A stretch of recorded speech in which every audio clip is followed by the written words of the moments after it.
दोस्तों, आज की वीडियो आपके लिए बेहद खास और इन्फॉर्मेटिव होने वाली है, क्योंकि आज की वीडियो में हम जानेंगे कि आपकी ज़िंदगी में आने वाले 7 महीनों में यानी जून से दिसंबर 2023 तक कौन से 7 बड़े वाक़यात होने जा रहे हैं और इन 7 महीनों में आपका business, career, job, love life, health और मैरिड लाइफ कैसी रहेगी। तो कौन से हैं वो 7 बड़े वाक़यात, जानने के लिए वीडियो के आखिर तक हमारे साथ बने रहिएगा। पहली बड़ी प्रेडिक्शन ये है कि सन 14 जून तक आपके 8वें घर में रहेगा, तो इस टाइम के दौरान आपके बिला वजह के खर्चे बढ़ सकते हैं और आपको 14 जून तक अपने खर्चों पर कंट्रोल करके चलना होगा। इसके अलावा आपको अपने वर्क प्लेस पर भी किसी भी किस्म की बहसबाजी से बचना होगा और अपने एटीट्यूड को भी थोड़ा कंट्रोल करके चलना होगा, क्योंकि आपके हासिदीन और मुखालिफिन आपको 14 जून से पहले नुकसान पहुंचाने की कोशिश कर सकते हैं, लेकिन 14 जून के बाद सन के आपके 9th हाउस में आने से आपको अपने बिजनेस और करियर में पॉजिटिव चेंजेस आती हुई नजर आएंगी और आपको अपने हासिदीन और मुखालिफिन पर भी फतह नसीब होगी।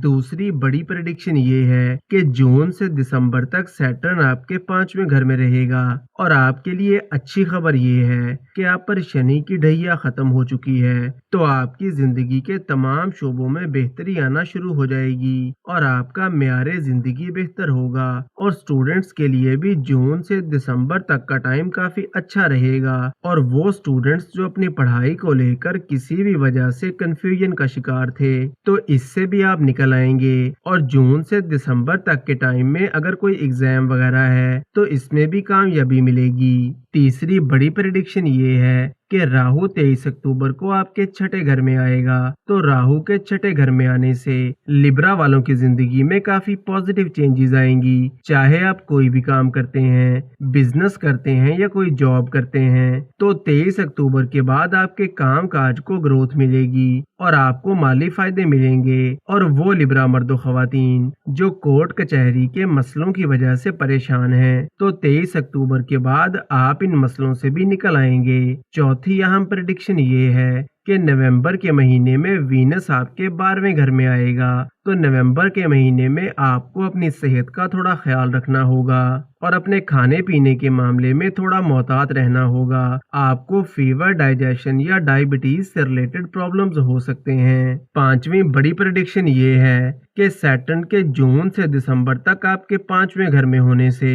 वो लोग जो काफी टाइम से फैमिली प्लानिंग कर रहे थे और औलाद के हसूल के लिए कोशिश कर रहे थे, तो जून से दिसंबर तक के टाइम में आपको खुशखबरी मिल सकती है और आपको औलाद का सुख नसीब होगा। और वो लोग जिनके पहले से बच्चे हैं, तो इनके करियर या हेल्थ को लेकर जो भी परेशानियां चल रही थीं, तो वो भी दूर होना शुरू हो जाएंगी। छठी अहम प्रेडिक्शन ये है कि वीनस नवंबर के महीने में आपके 12वें घर में रहेगा, तो वो लिब्रा मर्दो खवातीन जो जॉब की तलाश में हैं, तो जून से नवंबर तक के टाइम में आपको जॉब मिलने के चांसेस काफी ज्यादा रहेंगे और आपके कामकाज में आसानियां पैदा होना शुरू होंगी। और वो लिब्रा मर्दो खवातीन जो अपनी जॉब को स्विच करना चाहते हैं, तो इनके लिए भी ये टाइम काफी अच्छा रहेगा। सातवीं बड़ी प्रेडिक्शन ये है कि मरकरी जून के महीने में आपके 8वें घर में रहेगा, तो वो लोग जो जून के महीने में कोई बड़ी इन्वेस्टमेंट करना चाहते हैं या कोई लग्जरी आइटम परचेज करना चाहते हैं, तो इसके लिए जून का महीना ज्यादा अच्छा दिखाई नहीं देता, लेकिन जुलाई के बाद का टाइम कोई भी इन्वेस्टमेंट करने या लग्जरी आइटम खरीदने के लिए काफी अच्छा रहेगा। खास तौर पर 15 अगस्त से लेकर 15 सितंबर तक का टाइम आपके लिए काफी अच्छा रहेगा, क्योंकि सन इस टाइम के दौरान आपके 11वें घर में रहेगा। वीडियो को लाइक और चैनल को सब्सक्राइब जरूर करें और रोज ऐसी बहुत सी इंफॉर्मेशन के लिए हमारे साथ बने रहिएगा।